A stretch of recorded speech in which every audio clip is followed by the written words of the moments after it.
Shalom Bapak Ibu Saudara-saudaraku yang terkasih dalam Tuhan Yesus Kristus. Selamat pagi, salam sejahtera untuk kita semua, dimanapun saudara-saudara berada.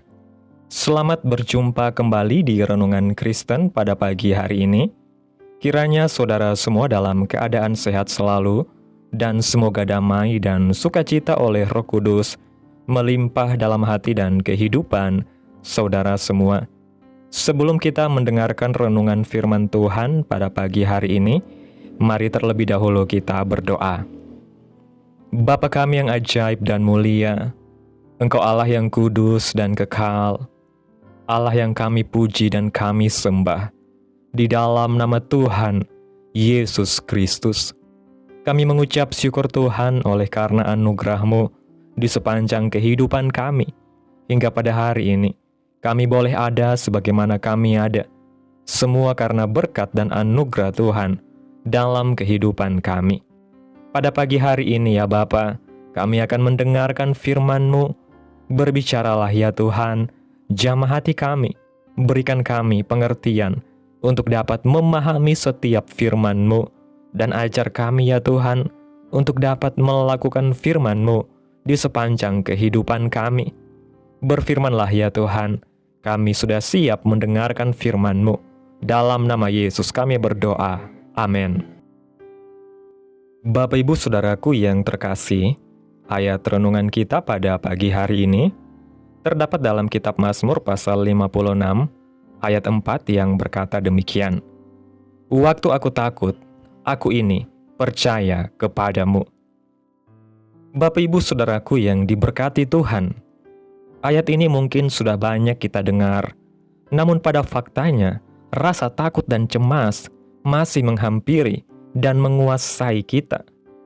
Ketakutan ini bersangkut pautan secara menyeluruh, baik secara fisik, sosial, dan spiritual saling ada kaitannya.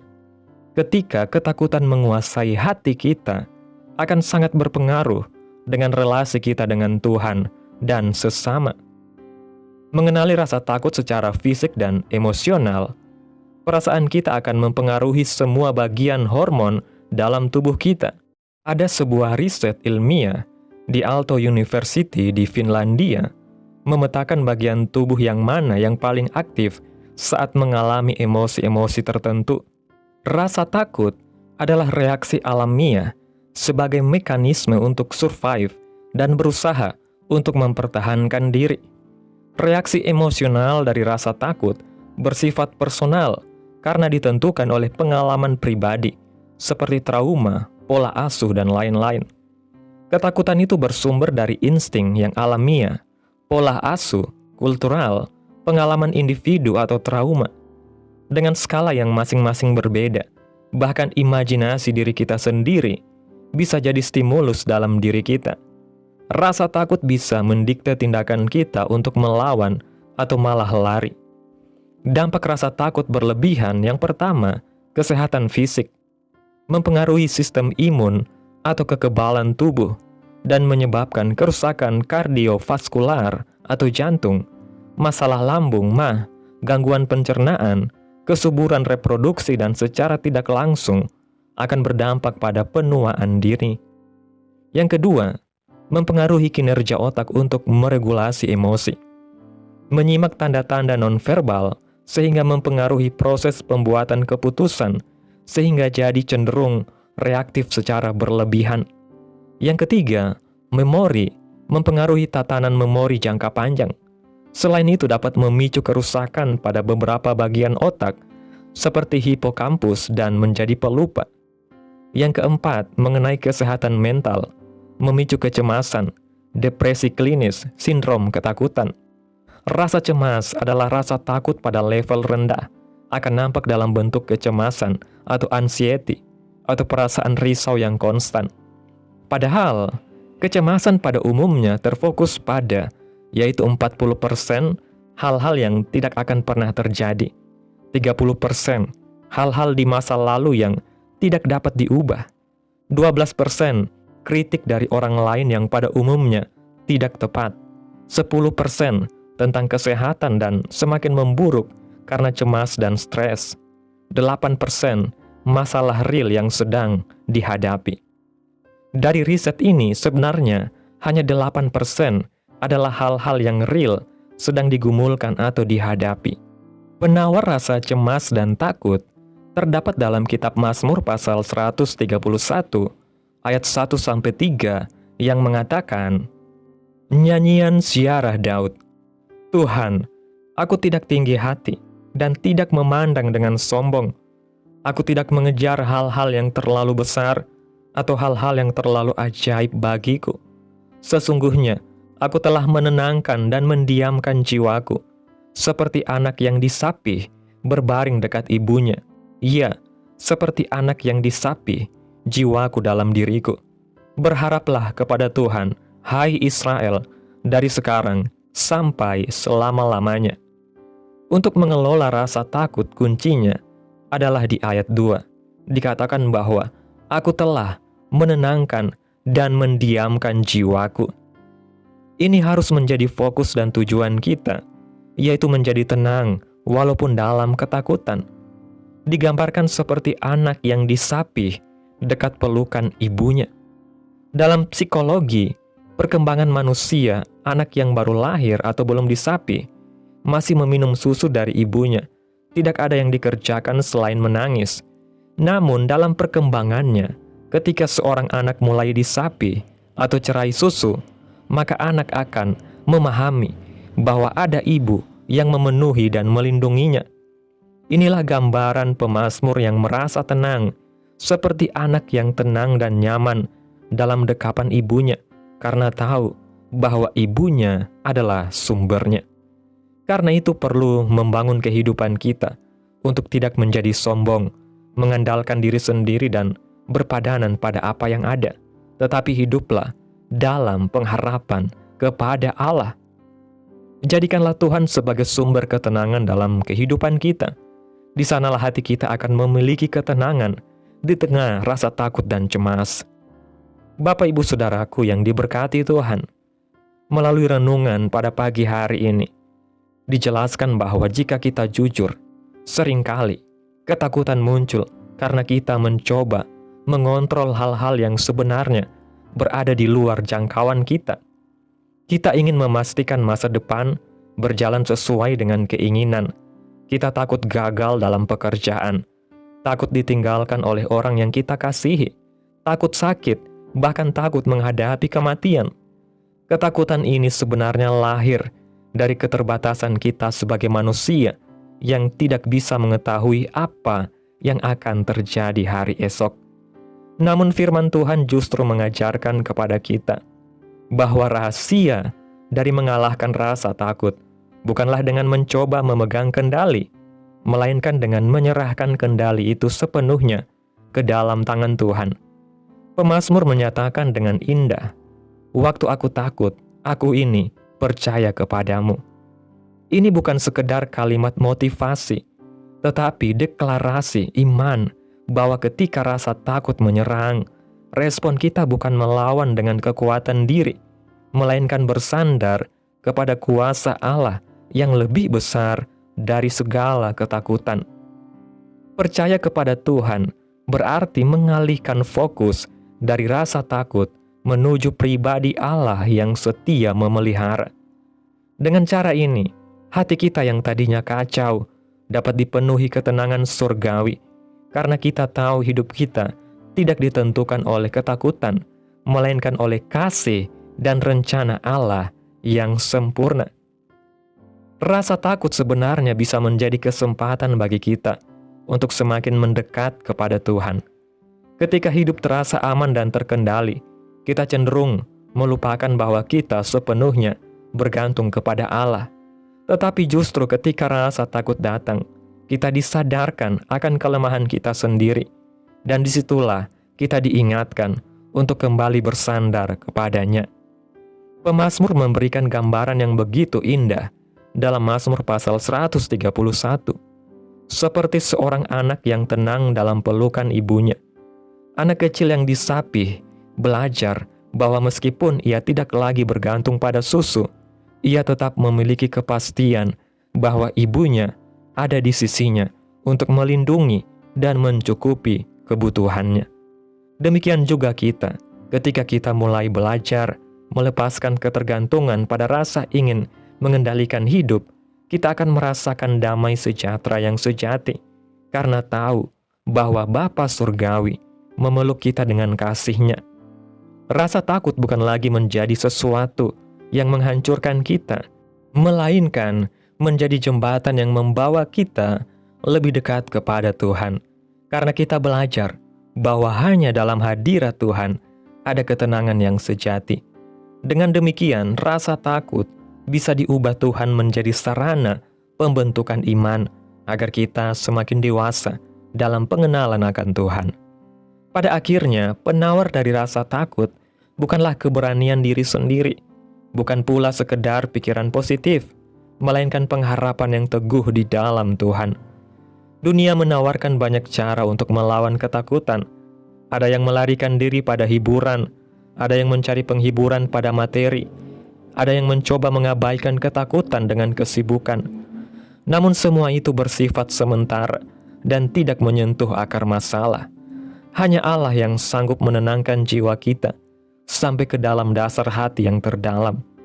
Karena itu, kunci untuk mengelola ketakutan bukanlah dengan menyangkal bahwa rasa takut itu ada, tetapi dengan mengakuinya, lalu membawanya kepada Tuhan dalam doa, penyembahan, dan penyerahan diri. Saat kita melakukan ini, Roh Kudus bekerja memenuhi hati kita dengan damai sejahtera yang melampaui segala akal. Bahkan sekalipun ketakutan tidak serta-merta hilang, kita akan memiliki kekuatan untuk berjalan melewati lembah kekelaman karena kita tahu bahwa Tuhan ada di samping kita. Seperti Daud menuliskan dalam Mazmur 23 ayat 4, "Sekalipun aku berjalan dalam lembah kekelaman, aku tidak takut bahaya, sebab Engkau besertaku." Itulah rahasia hidup yang menang atas rasa takut. Bukan karena kita kuat, tetapi karena Allah selalu menyertai kita. Marilah kita menjadikan Tuhan sebagai sumber ketenangan dan perlindungan, karena hanya di dalam Dia jiwa kita menemukan damai yang sejati. Amin. Tuhan Yesus memberkati. Demikianlah renungan firman Tuhan pada pagi hari ini. Biarlah menjadi berkat bagi kita semua dan dapat kita lakukan dalam setiap kehidupan kita. Pada hari ini sebelum kita memulai segala aktivitas kita di hari ini, mari kita berdoa.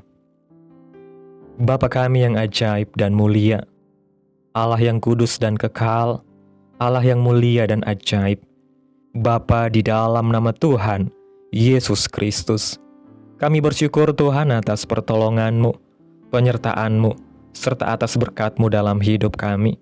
Kami berbahagia dan bersyukur atas kebaikan Tuhan dalam hidup kami. Tak berkesudahan kasih setia Tuhan, dan tak habis-habisnya rahmat-Mu. Selalu baru tiap pagi, besar kesetiaan-Mu Tuhan dalam hidup kami. Terima kasih Tuhan buat firman-Mu hari ini. Kami bersyukur buat firman-Mu yang mengajarkan kami untuk tidak takut dan cemas. Kami percaya bahwa firman-Mu boleh tertanam dalam hati kami. Kami mengakui bahwa seringkali ketakutan dan kecemasan menguasai hidup kami. Namun hari ini kami belajar bahwa ketika kami takut, kami mau percaya kepadamu. Ajar kami untuk menenangkan dan mendiamkan jiwa kami, seperti seorang anak dalam pelukan ibunya, karena Engkaulah sumber damai sejahtera kami. Tolong kami untuk tidak mengandalkan kekuatan sendiri, melainkan senantiasa bersandar kepada kasih dan kuasa-Mu dalam setiap kecemasan, setiap pergumulan, dan setiap ketidakpastian. Biarlah kami tetap menaruh pengharapan kepadamu. Terima kasih Tuhan buat firman-Mu yang begitu indah. Tanamkan dalam hati kami masing-masing, dan mampukan kami Tuhan untuk melakukan apa yang sudah Engkau firmankan sesuai dengan kehendak-Mu. Biarlah firman-Mu terus menyegarkan jiwa kami, menghidupkan hati yang lemah dan lesu, dan membangkitkan harapan dan kasih. Berkati umat-Mu yang sudah mendengarkan firman-Mu hari ini. Berkati di setiap saat, tempat, dan kondisi hidup mereka. agar senantiasa selalu merindukan dan membutuhkan firman Tuhan sebagai pelita kebenaran yang memerdekakan dan penghiburan yang menguatkan. Ajarilah kami bahasa firman-Mu, dan bimbinglah kami untuk selalu hidup sesuai kehendak-Mu, agar kami selalu dekat kepadamu. Terima kasih Tuhan Yesus yang baik, buat kesempatan di hidup yang masih Engkau berikan. Kami mau pakai untuk hormat dan kemuliaan nama-Mu. Segala pergumulan dan persoalan hidup kami hanya serahkan di dalam tangan-Mu Tuhan. Engkau yang akan menyelesaikannya bagi kami. Kami hanya berharap kepadamu. Hamba berdoa ya Tuhan, buat umat-umat-Mu yang sudah mendengarkan firman Tuhan pada pagi hari ini, yang saat ini sedang mengalami sakit penyakit, pergumulan masalah, kebutuhan ekonomi. Kiranya Tuhan jamah kehidupan umat-umat-Mu. Sembuhkan sakit penyakit mereka ya Tuhan. Pulihkan keadaan umat-umat-Mu. Memberkati perekonomian mereka, serta Tuhan beri jalan keluar dalam setiap pergumulan masalah yang umat-umat-Mu sedang hadapi. Dan ajarlah kami Tuhan untuk selalu berharap dan percaya sepenuhnya hanya kepada Tuhan Yesus. Kiranya Tuhan Yesus terus memberkati kehidupan kami, keluarga kami, sanak saudara kami, daerah tempat tinggal kami, bangsa dan negara kami, pemerintah kami. Biarlah semuanya dalam perlindungan-Mu ya Tuhan, dan jadilah sesuai kehendak-Mu yang terbaik dalam hidup kami. Pada hari ini Tuhan, kami anak-anak-Mu akan melakukan berbagai aktivitas. Kami akan bekerja dan menjalankan tanggung jawab kami. Kiranya Tuhan yang mampukan. Kami serahkan seluruh rencana dan agenda hari ini ke dalam tangan Tuhan. Biar Tuhan yang berkarya dan biarkan semua rencana sesuai dengan kehendak-Mu. Tutup bungkus kami oleh kuasa darah-Mu. Hindarkan kami dari segala kecelakaan, mara bahaya, sakit penyakit, orang-orang jahat, kuasa-kuasa kegelapan, iblis, bencana-bencana alam, hal-hal yang tidak kami inginkan. Tuhan singkirkan, Tuhan jauhkan, Tuhan hancurkan, hanya di dalam nama Yesus. Ampuni dosa dan kesalahan kami Tuhan. Jadikan kami pribadi yang lebih baik setiap harinya. Jagai kehidupan keluarga kami. Berikan kami kesehatan dan tuntun kami untuk terus berada di jalan-Mu yang benar. Terima kasih Tuhan Yesus yang baik. Inilah yang menjadi doa kami. Mari bersama kita berdoa. Bapa kami. Bapa kami yang di sorga, dikuduskanlah nama-Mu, datanglah kerajaan-Mu, jadilah kehendak-Mu di bumi seperti di sorga. Berikanlah kami pada hari ini makanan kami yang secukupnya, dan ampunilah kami akan kesalahan kami, seperti kami juga mengampuni orang yang bersalah kepada kami. Dan janganlah membawa kami ke dalam pencobaan, tetapi lepaskanlah kami daripada yang jahat, karena Engkaulah yang mempunyai kerajaan, dan kuasa, dan kemuliaan, sampai selama-lamanya. Amin. Terimalah berkat Tuhan. Tuhan memberkati engkau dan melindungi engkau. Tuhan menyinari engkau dengan wajah-Nya dan memberi engkau kasih karunia. Tuhan menghadapkan wajah-Nya kepadamu dan memberi engkau damai sejahtera. Terimalah berkat Tuhan di dalam nama Tuhan Yesus Kristus. Amin. Selamat pagi, selamat beraktivitas. Tuhan Yesus memberkati.